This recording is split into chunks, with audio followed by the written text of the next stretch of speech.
The Me Too movement.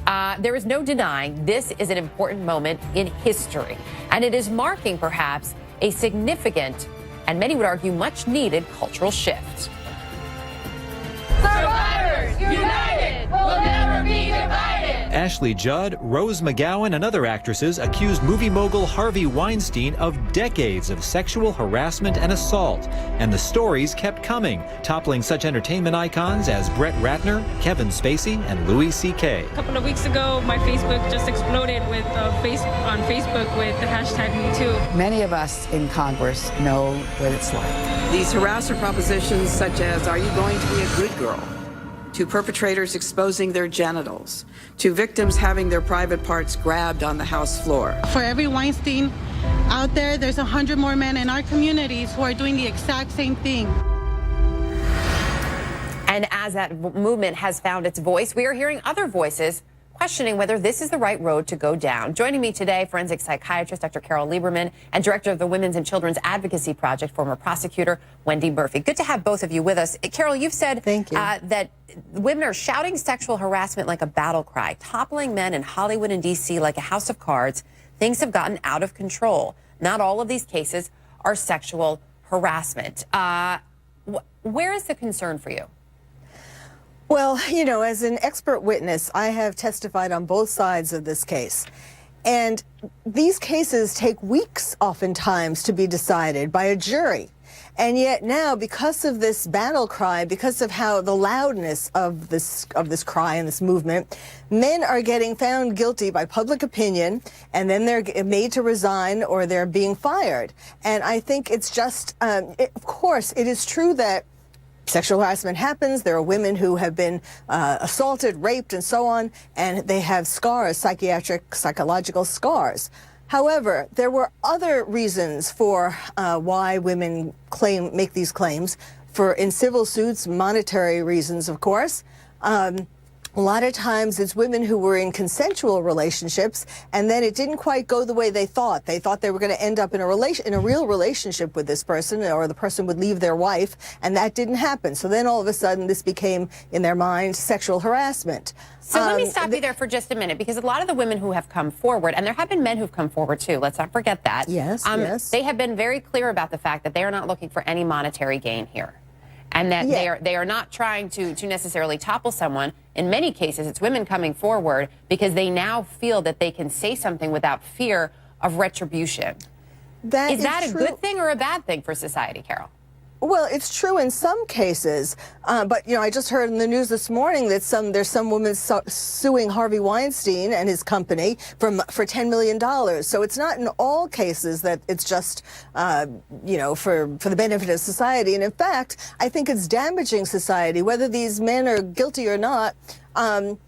You know, it's damaging the in the larger picture, it's damaging the relationship between men and women. Men are afraid, are becoming increasingly afraid of women, and there's no flirting anymore, there's no romance anymore. You know, dating has gone down the tubes. It's changing everything. Those are some pretty strong claims. Wendy, are men really losing out that badly here? Are they now afraid of women and don't know how to act?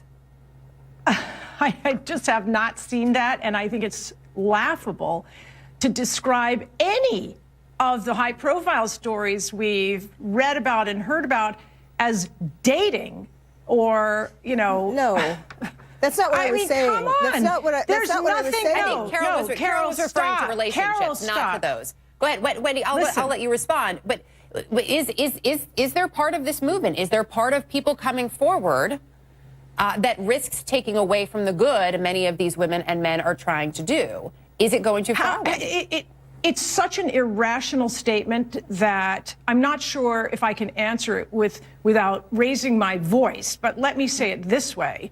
Women have been silent for decades. Can we at least have a decade or so to speak before somebody says enough? You've had enough time. You've had enough justice.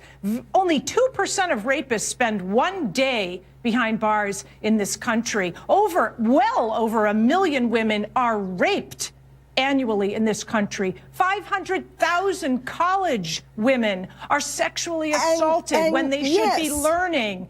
And you're telling me we've spoken enough? There is no justice when the numbers are that high. It's like saying we've done enough to address racism. There's far more sex and gender-based violence in this country than there is violence against any other class of people. But there are a lot you of think we women- should be silent? Are you kidding? Not the women who have bona fide cases. You know, Paz de la Huerta, for example, was raped by Harvey Weinstein. She shouldn't be silent. But the majority of the cases, or enough cases, it is just, you know, Me Too. It's Me Too. I want my 15 minutes of fame. There are a lot of other motivations to some of the people. What are you talking about? What are you talking about? Even if you've heard of one case where Al you Franken. think it's not a legitimate Al Franken, claim, for example. it's not.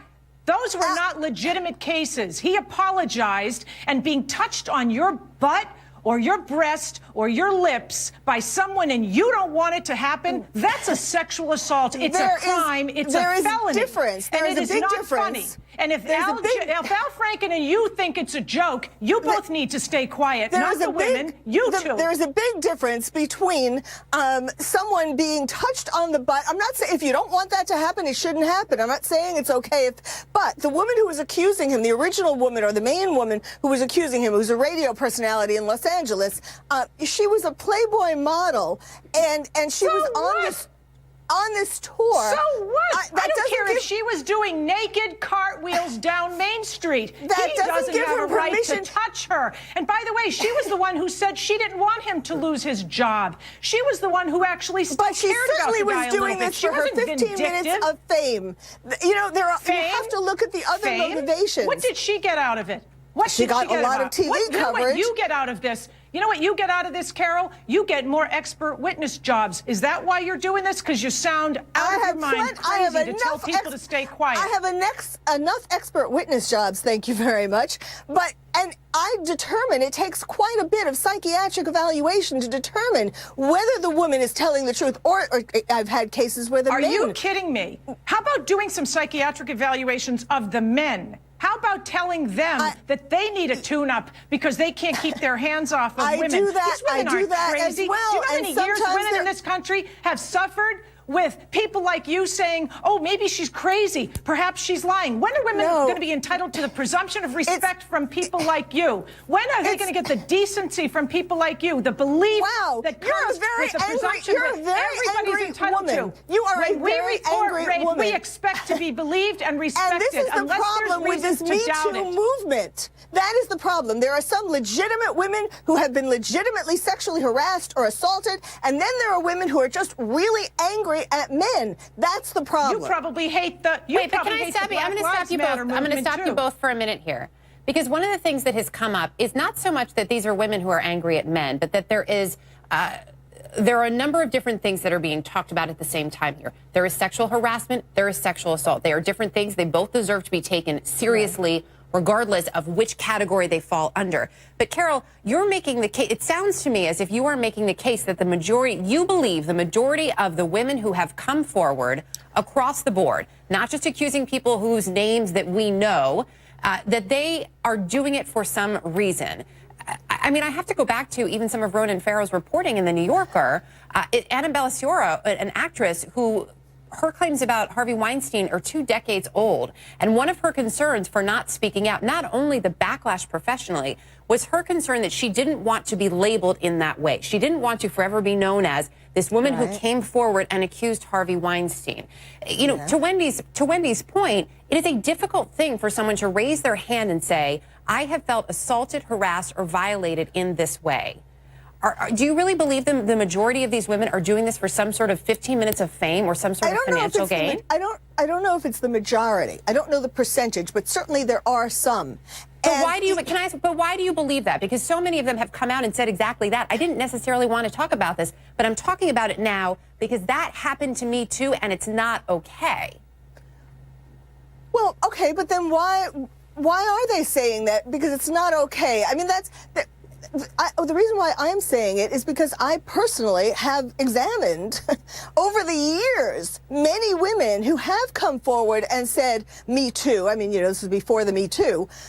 And it really wasn't Me Too. There was some other reason. So all I'm saying is that it's gotten irrational. There has to be a more rational kind of conversation about this, not just that if somebody accuses a man, he loses his job or he resigns from Congress. What about all these cases where there were weeks? Juries heard weeks of testimony before deciding whether someone was guilty or not. Right, but that's separate. That's a jury. We are, to your point, we're talking about the court of public opinion. A lot of these people are not trying to press charges. They can't press charges because of the statute of limitations. Right. We only have about 30 seconds left. Wendy, I'm going to let you say something real quick. Carole, you say something real quick. Ladies, make it quick. Say your piece. I just think it's important. There is no reason Carole, to assume. Yeah, go ahead, Wendy. There is no reason to presume that women as a class are more likely to lie when they report sexual assault than any other class of people when they report violence or harassment. It is discrimination in its ugliest and most extreme form that a person, much less a professional like Carole, would come on a program and say, we need to be more skeptical. We need to be the opposite of skeptical for a change. We're going to have to leave it there. We are out of time. I'm going to lose some satellites. Wendy Murphy, Carole Lieberman, thank you both. You bet.